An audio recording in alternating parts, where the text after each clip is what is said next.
Bonjour à tous, je suis Louis Aguera, coach en transformation personnelle. C'est mon métier de vous assister à créer votre réalité préférée.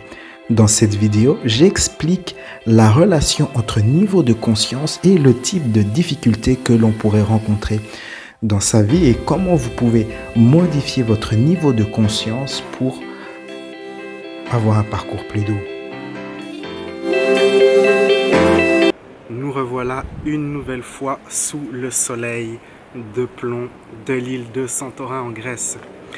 Il y a fort longtemps, quand j'ai commencé ce travail sur développer l'amour de soi, j'ai découvert un effet secondaire, et cet effet secondaire, c'était que quand on développe l'amour de soi, quand on se remplit d'amour, au fil des semaines et au fil des mois, ce qui se passe, c'est qu'il y a un phénomène d'ouverture de la conscience, d'augmentation du niveau de conscience. Et quand son niveau de conscience augmente, ce qui se passe, c'est qu'on fait attention à plus de détails, on remarque plus de choses, des choses qu'on ne voyait pas, qui étaient invisibles, deviennent visibles, des idées qu'on aurait pu avoir, et quand on a ces idées, on se dit « Waouh, mais comment j'y ai pas pensé ?» On a de plus en plus d'idées, on devient de plus en plus conscient. Et la qualité de la vie s'améliore ainsi car on peut mettre plus d'amour dans son activité professionnelle. Et comme il y a plus d'amour, plus d'idées apparaissent. Et comme il y a plus d'idées, il y a plus de valeur dans son activité. Et l'activité a plus de valeur et on gagne plus. En fait, j'ai remarqué que, si vous voulez, le manque d'argent souvent est lié au manque de conscience dans l'activité. Si une personne est investie dans une activité et qu'elle ne met pas assez d'amour, de conscience et d'attention, eh bien, il y aura tendance à ne pas gagner assez d'argent. Au contraire, si on met beaucoup d'amour et d'attention, eh bien, cette activité a un but de cette énergie et l'abondance augmente. Et même si on est dans une activité qu'on n'aime pas, si on donne de l'amour à une activité qu'on n'aime pas, par exemple si on aimerait quitter son emploi pour un meilleur emploi et qu'on donne de l'amour à l'emploi qu'on n'aime pas, eh bien le fait d'être imbu de cet amour fait que les circonstances, on est amené à vivre des circonstances qui nous amènent vers un travail qu'on apprécie. J'ai déjà vu ce phénomène à l'action avec d'autres personnes. Maintenant, le contraire de cela, c'est que plus on a de la négativité, plus on a des émotions comme ça, de la peur et tout ça, et moins on est conscient, moins on fait attention. D'ailleurs, cela a été démontré scientifiquement. Quand on a de la peur, notre QI s'écroule quasiment, ça a été démontré. Donc la négativité réduit l'attention, réduit l'amour et réduit votre capacité à vous épanouir. Et le danger, c'est de cultiver de la négativité sans le savoir. Par exemple, le fameux phénomène de la colère du juste, où une personne a une cause, quelle que soit la cause animale, la cause sur la nourriture, la santé, le véganisme, tout ça. Il faut faire attention de ne pas pas cultiver ces idées avec de la négativité. Donc un exemple connu, c'est cette dame. Elle était gourou de la santé, elle a écrit beaucoup de livres sur l'alimentation, mais son erreur, c'était également de cultiver beaucoup de négativité en disant on ne peut pas manger ceci, les pesticides c'est mauvais, les grandes industrielles nous empoisonnent et tout ça. Elle a cultivé cette négativité et à la fin, elle n'a pas vécu plus longtemps qu'une personne qui mange tout et n'importe quoi, car toute sa négativité a fini par l'avoir et elle a eu le cancer. C'est quoi le cancer? Le cancer, c'est de la colère manifestée. Donc on a l'émotion de la colère. Cette colère se solidifie, devient physique dans les cellules et on attrape un cancer. Donc cette dame est morte du cancer. Malgré tous ces conseils qu'elle donnait, eh bien, ça n'a pas bien fonctionné pour elle. Un autre exemple, c'est Jim Fixx, un autre gourou de la santé qui lui disait « Ouais, il faut faire du sport, il faut courir et tout ça. » Et lui aussi cultivait beaucoup de colère, la colère du juste, combattre le système qui nous empoisonne, qui nous exploite. Mais si vous êtes comme ça, sachez que cette colère du juste finira par vous avoir car elle reste dans votre corps et elle affecte vos cellules, et puis votre santé, et puis paf, vous chopez un bon petit cancer ou quelque chose d'autre. Une attitude plus productive serait de cultiver l'amour de soi et aussi d'accepter la manière dont sont les choses plutôt que de condamner les choses. Quand vous acceptez la manière dont sont les choses, vous permettez aux choses de changer. Quand vous condamnez quelque chose, vous donnez de l'énergie à la chose que vous condamnez, vous la solidifiez, donc vous renforcez ce phénomène. Vous remarquez, si vous étudiez l'histoire, que d'abord un incident commence, puis il y a une vague de peur qui émane autour de cet incident, et puis il y a de plus en plus d'incidents et de plus en plus de peur, et puis on a une situation ingérable. C'est comme ça que, par exemple, c'est comme ça que le sida a commencé. Le sida, au début, on n'en parlait pas beaucoup, et puis ils en ont fait tout un plat. Les gens ont eu peur et c'est devenu la fameuse épidémie du sida, la guerre contre la drogue, la guerre contre le terrorisme. Tout ça, ce sont des choses qui étaient très petites, très restreintes au début, et puis qu'on a amplifié à cause de la peur, à cause de la culture de la négativité. Et à un niveau personnel, vous devez faire l'effort consciemment de ne pas tomber dans ce piège de cultiver de la négativité comme ça à travers les médias, les journaux, vouloir être un bon citoyen qui est en colère et qui est outré, qui marque je suis machin, je suis ceci dans son profil. Toutes ces choses finiront par vous avoir un jour ou l'autre à votre insu ou non. Comme je l'ai dit, ce que je recommande, c'est de cultiver l'amour de soi et accepter la manière dont sont les choses. Et le niveau le plus, si vous voulez, le niveau le plus puissant d'amour de soi, vous pouvez cultiver de l'amour, donc se dire, ok, faire de la méditation sur l'amour, je me donne de l'amour.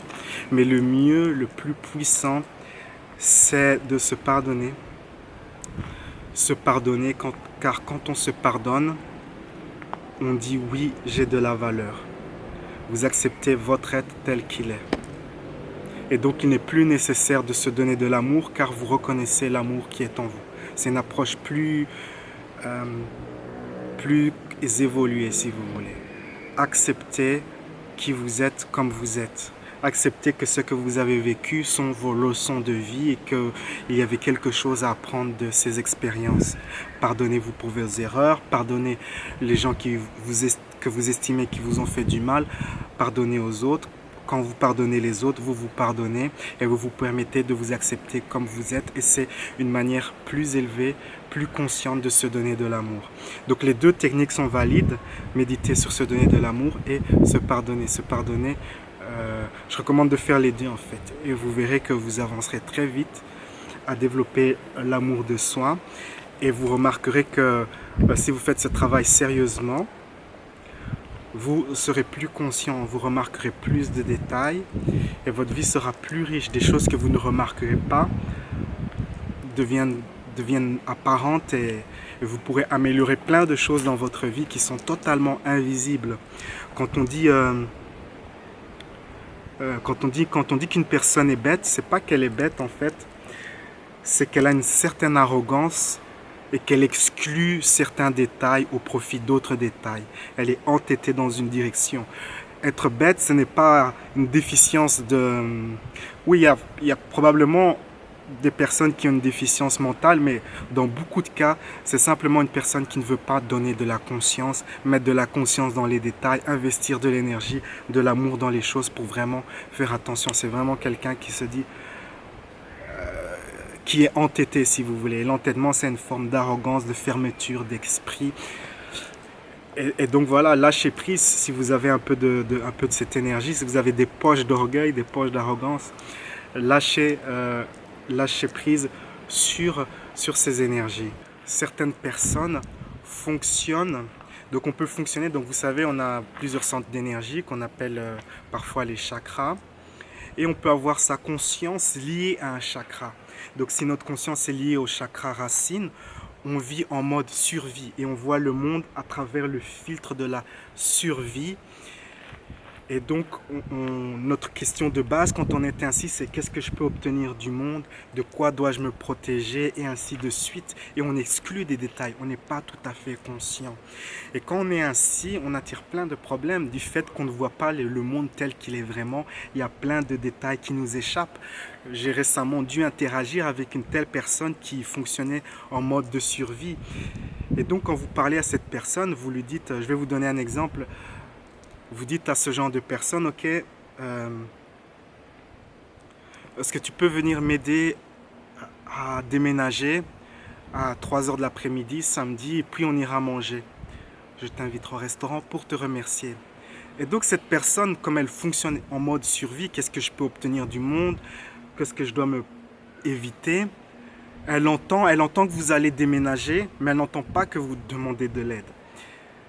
Et puis, elle entend qu'il y aura un restaurant qui a quelque chose qu'elle peut gagner.